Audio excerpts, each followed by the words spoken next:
सभी को नमस्कार। आज chemistry bye Kapil Dangi sir YouTube channel पे अपन पढ़ेंगे सरफेस केमिस्ट्री का पार्ट 9, जिसके अंतर्गत अपन पढ़ेंगे कोलॉइडी विलयनों का निर्माण, methods of formation of colloid, methods of formation of colloids.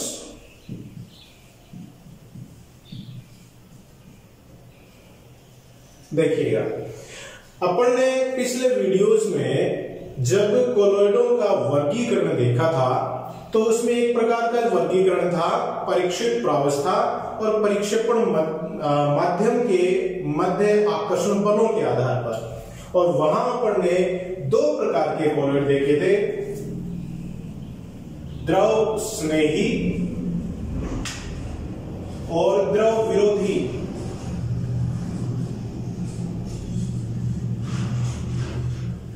चूंकि द्रव स्नेही कोलॉइडों में परीक्षित प्रावस्था और परिक्षेपण माध्यम के मध्य आकर्षण बल पाया जाता है, और द्रव विरोधी कोलॉइड में क्या होता है, परीक्षित प्रावस्था और परिक्षेपण माध्यम के कणों के मध्य प्रतिकर्षण बल पाया जाता है। इन दोनों की जब अपने तुलना करी थी तो वहां पर अपन ने एक चीज देखी थी कि द्रव स्नेही कोलॉइड का निर्माण परीक्षित प्रावस्था को सीधे ही परिक्षेपण माध्यम में मिलाकर उसका निर्माण कर सकते हैं। द्रव स्नेही कोलॉइड के निर्माण के लिए कोई विशेष विधियां लगाने की आवश्यकता नहीं होती है। द्रव स्नेही कोलॉइड कौन कौन से हैं? जैसे स्टार्च, जिलेटिन, गम। स्टार्च है, जिलेटिन है, गोंद है, ये क्या है? द्रव स्नेही कोलॉइड है, और इनका निर्माण परीक्षित प्रावस्था को सीधे ही परिक्षेपण माध्यम में मिलाकर कर सकते हैं। अब चूंकि द्रव विरोधी कोलॉइड में परीक्षित प्रावस्था और परिक्षेपण माध्यम के कणों के मध्य प्रतिकर्षण बल है, तो इसका निर्माण परीक्षित प्रावस्था को सीधे ही परिक्षेपण माध्यम में मिलाकर नहीं कर पाते हैं। तो इसके निर्माण के लिए अपन कुछ विशेष विधियां काम में लेते हैं।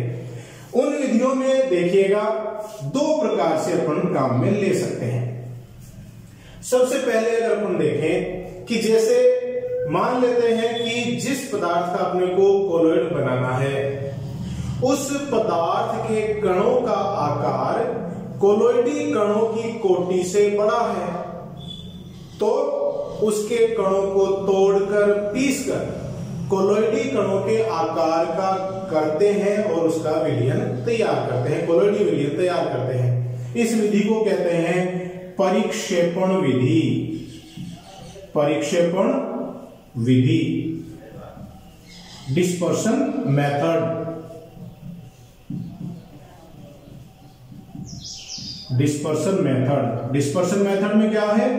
बड़े कण हैं, उनको तोड़कर कोलॉइडी कणों के आकार का बनाते हैं और कोलॉइडी विलयन बनता है। दूसरी विधि इसमें है कि अगर जिस पदार्थ का अपने को कोलॉइड बनाना है उसके कणों का आकार आणविक कोटि का है, मतलब कोलॉइडी कणों के आकार से छोटा है। कोलॉइडी कणों का आकार कितना है? ध्यान रखिएगा, 1 नैनोमीटर से 1000 नैनोमीटर के बीच। मैं बार बार इसको बोल रहा हूं, ये बड़ा इंपॉर्टेंट आंकड़ा है। तो छोटे कण हैं तो क्या करेंगे? उन कणों को संगुणित करके आपस में जोड़कर उनके कणों का आकार कोलॉइडी कणों की कोटि का कर लेते हैं और कोलॉइडी विलयन बना लेते हैं। इस विधि को कहते हैं कंडेंसेशन मेथड या संघनन विधि।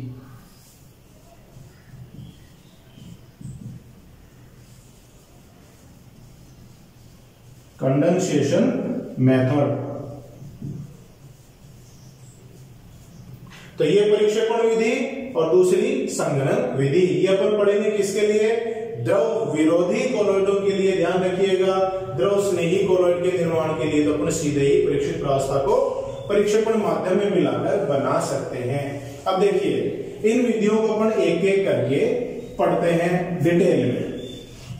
सबसे पहले मैं विधि ले रहा हूं डिस्पर्शन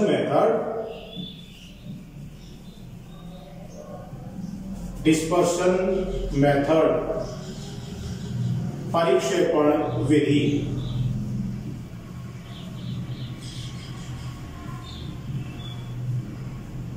परिक्षेपण विधि मतलब बड़े कण से क्या बनेंगे, छोटे कण, और इन छोटे कण कितने आकार के होंगे, कोलोइडी कण के आकार की कोटि के होंगे।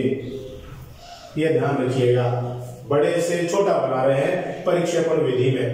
इसमें दो विधियां अपन जनरली प्रयुक्त करते हैं। फर्स्ट मैकेनिकल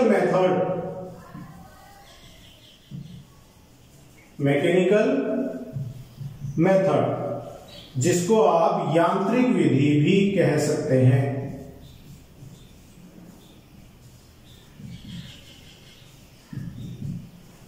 इसमें अपन काम में लेते हैं कोलोइडी चक्की द्वारा,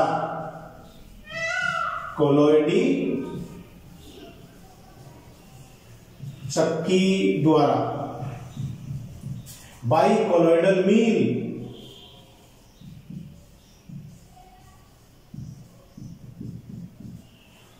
चक्की जैसे आटा चक्की होती है वैसा ही सिस्टम इसमें होता है।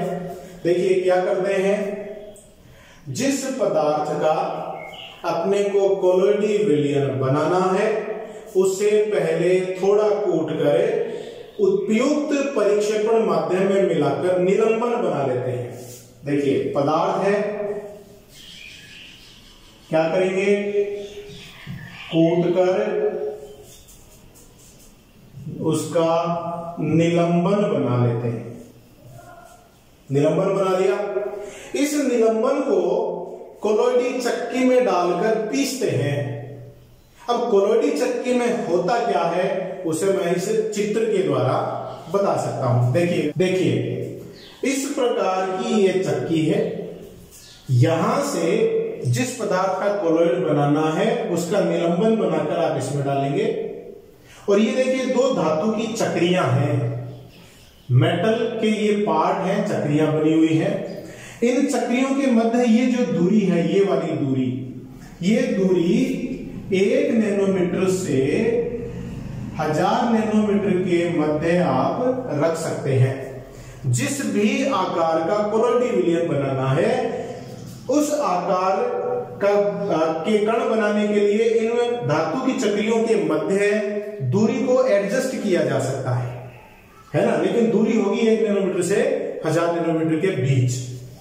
यहां पे ये घूमने वाला पट्टा होता है, ये घूमने वाला पट्टा नीचे भी है, तो निलंबन डालेंगे और ये चक्रियां एक दूसरे से विपरीत दिशा में इस तरह से घूमेंगी जैसे आटा चक्की में होता है, और इधर से कोलोइडी विलयन तैयार हो जाता है, कोलोइडी विलयन बनता है। तो ये है कोलोइडल मील मेथड, कोलोइडी चक्की द्वारा इस तरह से बना सकते हैं। आप इसका स्क्रीनशॉट भी ले सकते हैं, स्क्रीनशॉट लेके आप आराम से अपने नोट्स में इसको बना सकते हैं। अब इस प्रकार की जो विधि है उसमें अपन कौन कौन से कोलोइडों का निर्माण कर सकते हैं, वो है पेंट, दीवारों पे या फर्नीचर पे जो पेंट किया जाता है पेंट, वार्निश, डाइस जिसको अपन रंजक का निर्माण कर सकते हैं, और मलहम जैसे आयोडेक्स वगैरह होती है मलहम, तो इनका निर्माण इस मैकेनिकल मेथड यांत्रिक विधि कोलोइडी चक्की द्वारा कर सकते हैं। दूसरी विधि देखिएगा, इसमें डिस्पर्शन मेथड या परिक्षेपण विधि में दूसरी विधि है विद्युत परिक्षेपण, इलेक्ट्रिकल डिस्पर्शन।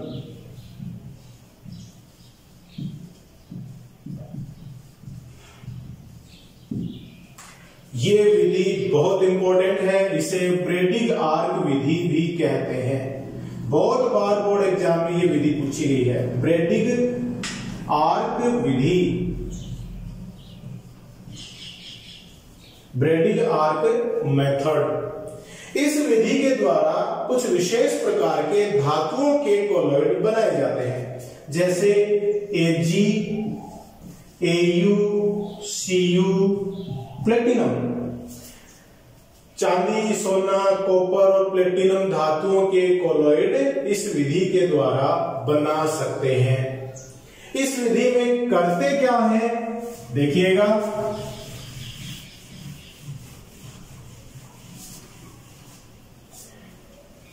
जैसे कोई ये पात्र है और इस पात्र में परिक्षेपण माध्यम के रूप में जैसे अपन ने जल ले लिया और इस पात्र को किसी बाह्य दूसरे पात्र में ऐसे रखते हैं और उस बाह्य पात्र में हिमशितित मिश्रण भरा होता है। ये कोई बाह्य पात्र है और उसमें क्या भरा हुआ है? हिमशितित मिश्रण। हिमशितित मिश्रण भरा है। हिमशितित मिश्रण के रूप में आप बर्फ है उसके साथ में कुछ लवण वगैरह मिला के ले सकते हैं। कोई भी NaCl वगैरह है वो अपन इसमें मिला सकते हैं। परिक्षेपण माध्यम के रूप में आपने जल लिया ही है, ठीक है। अब देखिए, जिस धातु का कोलॉइडी विलयन बनाना है उसके इलेक्ट्रोड लेते हैं। ये इलेक्ट्रोड है, एनोड, कैथोड, और उनको इस तरह से परिक्षेपण माध्यम में एक दूसरे के पास में लेके आते हैं कि उनके मध्य आर्क उत्पन्न हो जाता है, चिनगारी उत्पन्न होती है। यह आर्क, चिनगारी उत्पन्न हो गई या आर्क उत्पन्न हो गया। इस आर्क से बहुत ज्यादा मात्रा में ऊष्मा उत्पन्न होती है और उस ऊष्मा से ये जो इलेक्ट्रोड है इसके धातु सीधे ही वाष्पीकृत हो जाते हैं और जो ही वो धातु की वाष्प इस हिमशितित जल या परिक्षेपण माध्यम के संपर्क में आती है वो संघनित हो जाते हैं। तो पहले देखिए, आर्क की गर्मी से क्या हो गया? उनका वाष्पीकरण हुआ और हिमशितित जल या द्रव या परिक्षेपण माध्यम के संपर्क में आती क्या हो गया? संघनन हो गया। और संघनन होने पर उनके कणों का आकार है वो क्या हो गया? कोलॉइडी कणों के आकार की कोटिका हो गया और उनका जल में कोलॉइडी विलयन बन गया। अब ये जो कोलॉइडी विलयन है ये स्थायी नहीं होता है। इसे स्थायी करने के लिए इसमें कुछ मात्रा में KOH पोटेशियम हाइड्रोक्साइड मिला देते हैं। तो पोटेशियम हाइड्रोक्साइड क्या है? स्थायी कारक। ये इसमें स्थायी कारक की तरह काम करता है। तो ये ब्रेडिंग आर्क विधि है, विद्युत परिक्षेपण विधि है। इसका भी आप स्क्रीनशॉट ले सकते हैं। नेक्स्ट विधियां देखिएगा। दूसरे प्रकार की विधि जिसमें छोटे कण हैं उनको आपस में जोड़कर कोलॉइडी कणों के आकार का करते हैं और वो विधियां कहलाती हैं कंडेंसेशन मेथड, संघनन विधियां।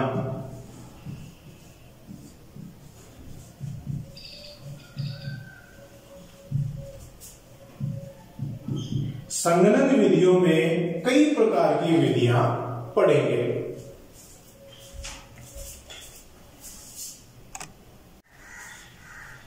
देखिए, संघनन मेथड, कंडेंसेशन मेथड की अपन बात करें तो संघनन मेथड में क्या होता है कि छोटे कण, किसी पदार्थ जिसका कोलॉइड बनाना है उसके छोटे कणों के संघनन से कोलॉइडी कणों के आकार का उनको बनाना होता है, उसमें जोड़कर संघनित करके बनाना होता है। उसमें कई विधियां हैं। उनमें देखिए, पहली विधि क्या है? ऑक्सीकरण मेथड, ऑक्सीडेशन मेथड। ऑक्सीकरण विधि के द्वारा सल्फर, आयोडीन, सेलेनियम जैसे अधातुओं के कोलॉइड बनाए जाते हैं। सल्फर है, आयोडीन, सेलेनियम, नॉन मेटल्स, इनके कोलॉइड बनाए जाते हैं। उनकी देखिए कुछ रासायनिक अभिक्रिया यहाँ पे लिख रहा हूं। चूंकि ये क्या है, ऑक्सीकरण मेथड, ऑक्सीडेशन मेथड। ऑक्सीकरण क्या होता है कि जिस तत्व में से इलेक्ट्रॉन निकल जाते हैं उसे ऑक्सीकरण कहते हैं, या जिस तत्व के ऑक्सीकरण अंक में वृद्धि हो जाती है उसे भी उसका ऑक्सीकरण कहते हैं। जैसे यहाँ पे देखिएगा, सबसे पहली रासायनिक समीकरण या अभिक्रिया में क्या हो रहा है, HI hydrogen iodide hydro iodic अम्ल के द्वारा ऑक्सीकृत होकर आयोडीन कोलॉइड का निर्माण करता है। इसमें यहाँ पर आयोडीन का ऑक्सीकरण कितना है, -1, और यहाँ कितना हो गया, 0। तो -1 से 0 हुआ, इसका मतलब एक इलेक्ट्रॉन निकल गया, इसका ऑक्सीकरण हुआ है, और इन कणों का आकार कोलॉइड कणों की कोटि का है। दूसरा उदाहरण देखिएगा, H2S, इसका ऑक्सीकरण कर रहे हैं SO2 के द्वारा। यहां सल्फर है, उसका ऑक्सीकरण अंक है -2, और इस कोलॉइड में देखिएगा सल्फर है, उसका ऑक्सीकरण अंक हो गया 0। तो -2 से 0 हुआ है, तो क्या हो गया, इसका ऑक्सीकरण हो गया 2S2S प्लस SO2 से 3S प्लस 2S2O का निर्माण हो रहा है। नेक्स्ट देखिएगा, H2S का ऑक्सीकरण करवा रहे हैं अपन नाइट्रिक अम्ल के द्वारा। इसमें H2S प्लस HNO3 से सल्फर का कोलॉइड बन रहा है, साथ में 2NO2 प्लस 2H2O निकल रहे हैं। इसमें भी सल्फर -2 से 0 ऑक्सीकरण अवस्था प्राप्त कर रहा है, मतलब इसका ऑक्सीकरण हो रहा है। नेक्स्ट देखिएगा, Na2H2O3 सोडियम थायोसल्फेट कहते हैं इसको। इसकी अभिक्रिया HCl से कराते हैं तो सल्फर का कोलॉइड बनता है। इस अभिक्रिया में देखिए N2H2O3 प्लस 2HCl से 2NaCl बना प्लस SO2 बना, सल्फर का कोलॉइड प्लस H2O। इसमें भी सल्फर का ऑक्सीकरण हो रहा है। इसमें सल्फर माइनस ऑक्सीकरण अवस्था में है, यहां सल्फर 0 ऑक्सीकरण अवस्था में है, तो इसके ऑक्सीकरण से सल्फर का कोलॉइड बन रहा है। ये देखिए H2SE ऑक्सीजन के द्वारा ऑक्सीकृत होकर 2H2O प्लस सेलेनियम का कोलॉइड बना रहा है। यहाँ Se -2 अवस्था में है और यहाँ Se 0 ऑक्सीकरण अवस्था में है। तो ये क्या हो रहा है, जिन तत्वों का कोलॉइड बना रहे हैं उनका ऑक्सीकरण हो रहा है, और ऑक्सीकरण से उनके कोलॉइडों का निर्माण हो रहा है। संघनन विधियों में दूसरी विधि है अपचयन विधि। इस विधि के द्वारा गोल्ड, सिल्वर और प्लेटिनम के कोलॉइड बना सकते हैं। इसमें अपचायक के रूप में फॉर्मल्डिहाइड या टेनिक अम्ल का उपयोग किया जाता है। जैसे देखिएगा, सबसे पहली इस रासायनिक अभिक्रिया में अपन देखें तो AuCl3 का अपचयन जलीय माध्यम में फॉर्मल्डिहाइड के द्वारा किया जा रहा है। 2AuCl3 plus 3HCHO plus 3H2O से 2Au plus 3HCOOH plus 6HCl का निर्माण हो रहा है। इसमें Au प्लस 3 है और उत्पाद में Au 0 है, तो प्लस से 0 हुआ, इसका मतलब इसका अपचयन हो गया। दूसरा देखिए, प्लेटिनम का कोलॉइड बना रहे हैं रासायनिक विधि के द्वारा, तो जलीय माध्यम की उपस्थिति में इस PtCl2 का अपचयन फॉर्मल्डिहाइड के द्वारा कर रहे हैं, तो Pt+2 से उत्पाद में Pt 0 प्राप्त हो गया, तो उत्पाद बना Pt plus HCOH plus 2HCl। Next, gold colloid का निर्माण क्लोरोओरिक एसिड से भी कर सकते हैं। HAuCl4 है क्लोरोओरिक अम्ल। इसका अपचयन अगर हाइड्रोजन पेरोक्साइड से करें तो बनेगा 2Au plus HCl plus O2। यहाँ Au प्लस 3 है और उत्पाद में 0 है, मतलब इसका अपचयन हुआ है। AuCl3 की अभिक्रिया अगर SnCl2 से कराएं जलीय माध्यम में तो बनेगा SnCl4 प्लस 2Au। Au का मतलब गोल्ड का कोलॉइड प्राप्त हो जाता है। HgCl सिल्वर क्लोराइड का अपचयन टैनिक एसिड के द्वारा करेंगे तो सिल्वर का कोलॉइड प्राप्त हो जाता है। कुछ रासायनिक अभिक्रियाएं हैं ये, आप इनको थोड़ा सा लिख के थोड़ा प्रैक्टिस करेंगे तो ये ध्यान हो जाएगी, आपको याद हो जाएगी। अब इसमें देखिए विभिन्न कंपटीशन में ये क्वेश्चन बार बार पूछा हुआ है कि जो गोल्ड का कोलॉइड है उसे क्या कहते हैं। तो जो गोल्ड का कोलॉइड है वो बैंगनी रंग का होता है और इसका रंग भी बहुत बार पूछा गया है कि गोल्ड के कोलॉइड का रंग कैसा है। तो गोल्ड का कोलॉइड बैंगनी रंग का है, इसलिए इसे कोशियस पर्पल भी कहते हैं। कोशियस पर्पल, ध्यान रखिएगा। अब गोल्ड और सिल्वर के जो कोलॉइड हैं ये परिक्षेपण माध्यम को प्रतिकर्षित करते हैं, स्थायी नहीं होते हैं। इसलिए गोल्ड और सिल्वर के कोलॉइड में स्थायी कारक के रूप में जिलेटिन व अंडे की जर्दी को मिलाते हैं। तो गोल्ड और सिल्वर के कोलॉइड में स्थायी कारक के रूप में क्या मिलाएंगे? जिलेटिन व अंडे की जर्दी।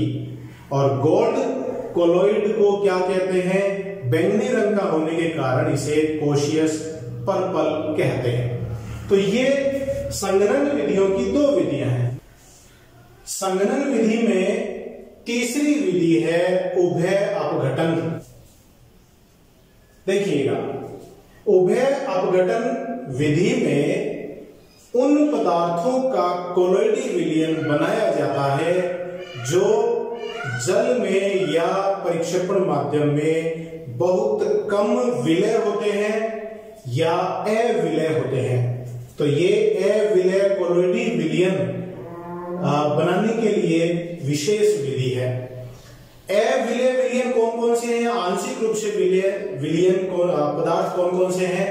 जैसे HgS मर्क्यूरिक सल्फाइड है, आर्सेनिक सल्फाइड है, सिल्वर हैलाइड है और कैडमियम सल्फाइड। ये पदार्थ परिक्षेपण माध्यम में आंशिक रूप से विलय होते हैं। तो जैसे देखिए ये कुछ अभिक्रियाएं हैं जिनसे इन कोलॉइडों का निर्माण किया जाता है, रासायनिक विधियां हैं। HgCl2 की अभिक्रिया H2S गैस को HgCl2 के विलयन में प्रभावित करेंगे तो HgS का कोलॉइड प्राप्त होता है। सिल्वर सल्फाइड मर्क्यूरिक सल्फाइड का विलयन प्राप्त हो जाता है। AS2O3 में भी अगर H2S गैस को प्रभावित करेंगे तो आर्सेनिक सल्फाइड का कोलॉइड विलयन प्राप्त हो जाता है। AgNO3 एक लवण है सिल्वर नाइट्रेट, उसमें KX की अभिक्रिया कराते हैं। यहाँ X की जगह Br हो सकता है, I हो सकता है, मतलब आप KBr को काम में ले सकते हैं या KI को काम में ले सकते हैं और इससे तुरंत अवक्षेप प्राप्त होता है AgBr का या AgI का और उसका कोलॉइड प्राप्त हो जाता है।